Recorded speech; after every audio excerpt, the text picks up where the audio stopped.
I am very happy to note that the Rajiv Gandhi Institute of Development Studies, an economic think tank aligned to the Congress ideology, has taken the initiative to prepare a vision document, a framework of ideas for the development of the state well in advance of the state elections named Pratisha 2030.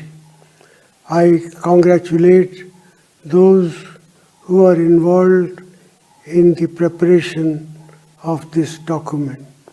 I hope the ideas presented in the document will find favor with the intelligent and far-seeing people of Kerala.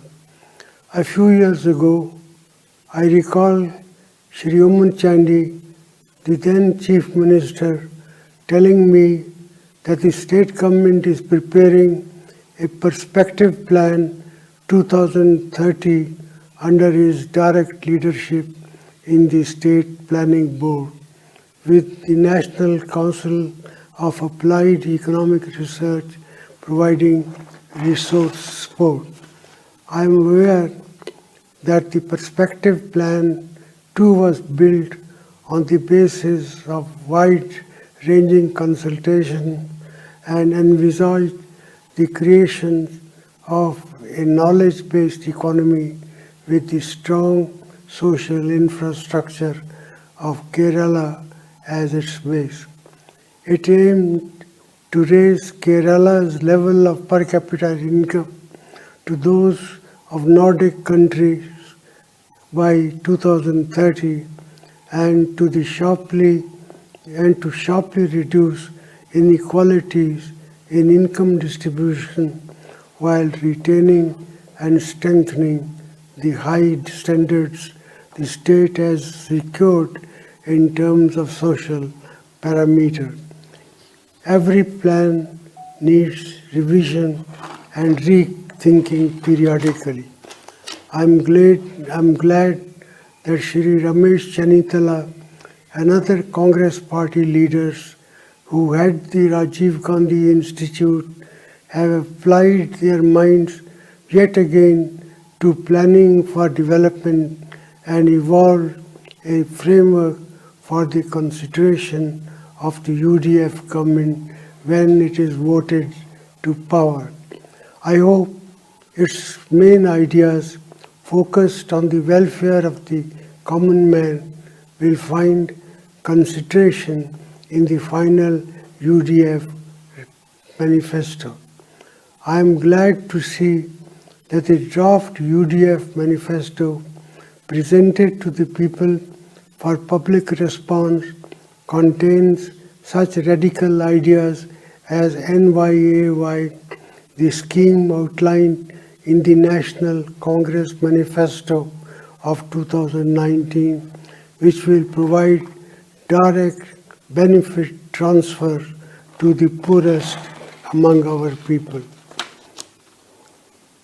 This, together with other measures such as no bill health care through more medical establishment and other measures to strengthen the social infrastructure, will provide a framework for inclusive development focused on the needs of the underprivileged.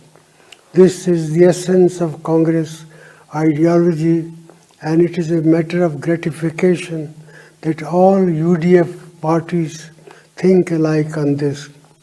While providing support to the poor, such schemes will also kickstart the economy as demand will be stimulated, leading to more production, particularly in the small and micro sector, in agriculture and in the unorganized sector, creating more employment opportunities and bringing the economy rapidly back to normalcy after the prolonged economic slowdown at the national level. While Kerala's social standards are high, there are other sectors that need strong attention in the future.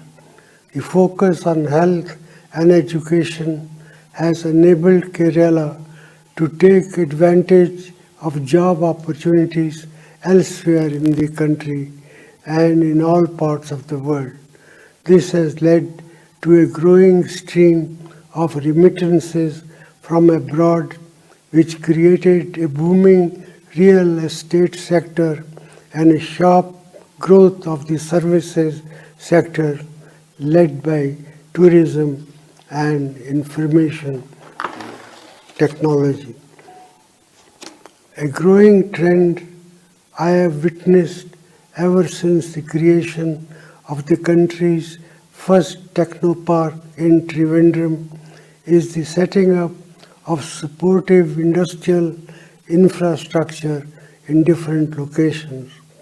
The consequent growth of employment-oriented medium and small industry and the influx of professionals and even unskilled labor, giving the states an increasingly cosmopolitan outlook.